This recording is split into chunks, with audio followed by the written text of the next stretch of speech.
Next, we have David Axelrod.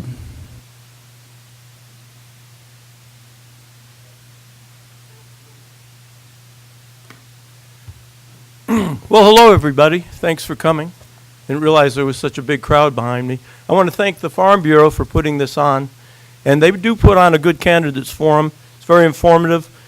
I'm always curious to find out what people would say, most including myself. And so I might be surprised by some of the things I say. But fortunately, there's only 5 minutes to speak, so I can't go into anything in any great depth. But when it comes to water, sometimes you want to stay out of the deep end without being too shallow. If anybody wants any further information, I do have some flyers. They look like this, and or I can give you some. And I'm happy to answer any questions in the time I have, or even afterwards individually. I want to say that the most pressing thing in the current events that we have involving the water, our water system, that's mostly embodied in the Tuolumne Utilities District, TUD, is that we're dealing with a very urgent drought right now, which has caused water restrictions and probably some conservation that was needed anyway. And in years past, my experience, I've lived in California my entire life, and I've seen many drought cycles come and go.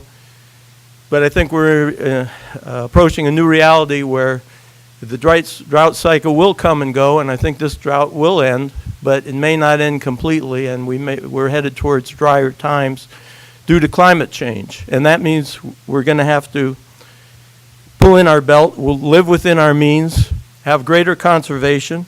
We're also going to need to spend some more resources improving and maintaining our infrastructure, and that includes the ditches and the pipes. And we may even need to consider whether our water is too soft now, and it's causing possibly pipes to corrode, both in for our ratepayers and in the system itself.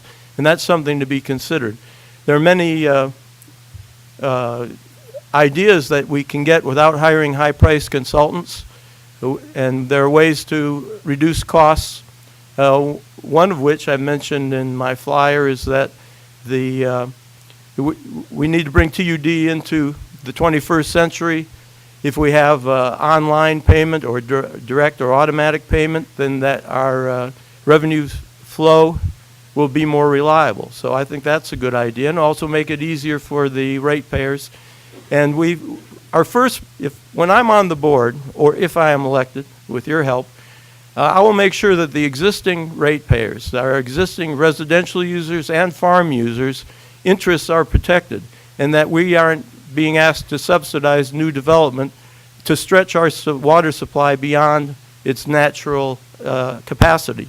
We have to consider every new change and every new application for water on its own merits, and make sure that we are able to supply that water and not penalize the people that are already on the system to subsidize additional users and additional growth to this county. May or may not be a good thing, but as far as being a steward and guardian of the water system on the board, that would be my first priority, to protect the system and protect the existing population, including the farm users of Tuolumne County. My experience is that I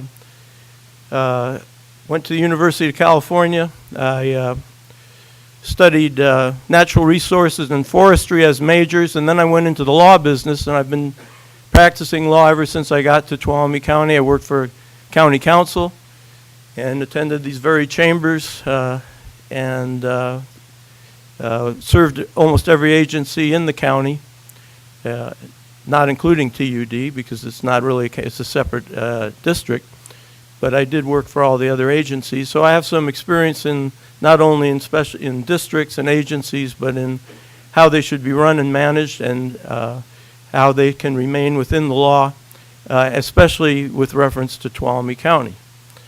And It's been a long time. I've enjoyed being here. And I think one thing is that the staff of TUD, it doesn't cost anything to have to smile and be nice to people and work with them. And so with that, I look forward to your questions. All right, thank you, David. Now we'll have questions.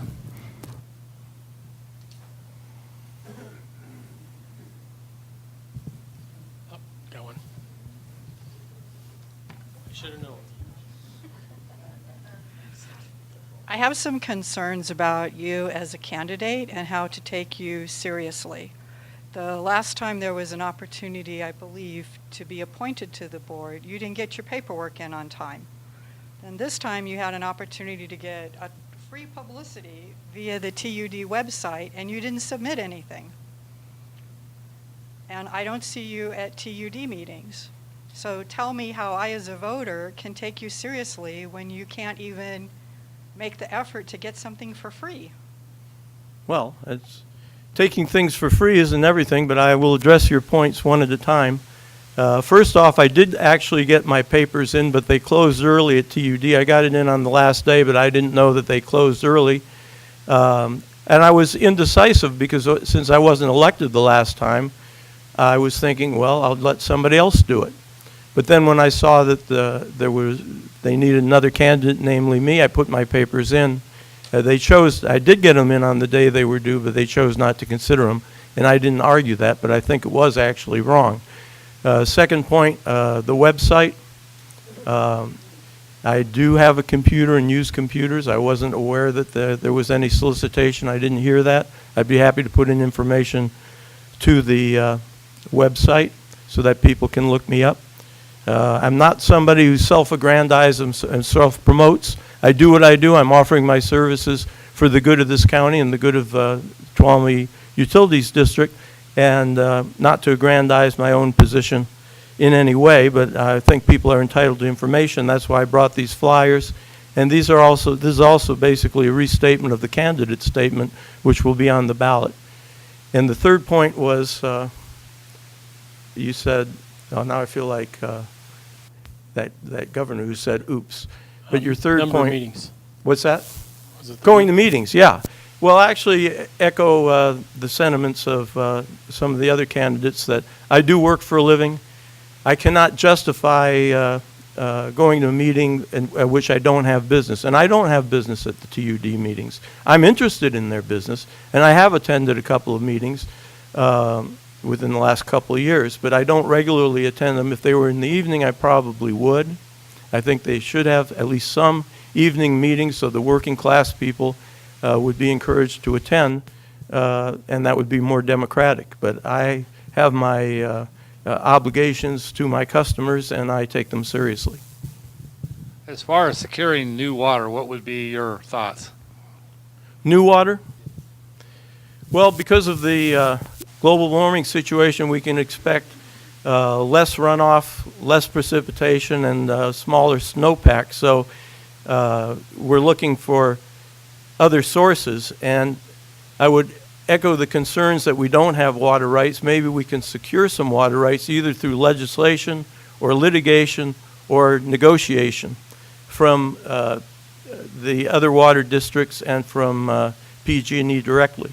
I don't think that's out of the ordinary because PG&E does get a sort of a sweetheart deal from the taxpayers of the state of California. They have a guaranteed income, and I think that they have been asked to be public spirited in other situations, and there's a possibility that we can gain more rights. But I think it's been said that only God can make water. There is a certain amount of water in the world, and you can make water with hydrogen and oxygen, but there's only a certain amount of hydrogen and oxygen. So we have about the same amount of water that we were blessed with when this planet was first created. And therefore we have to live within our means. We can't rob Peter to pay Paul for water, but we can also try to develop groundwater sources and increase storage. But those aren't new sources. That's dealing with what we have.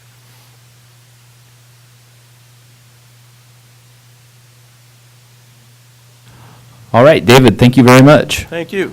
Appreciate it. Thank you very much.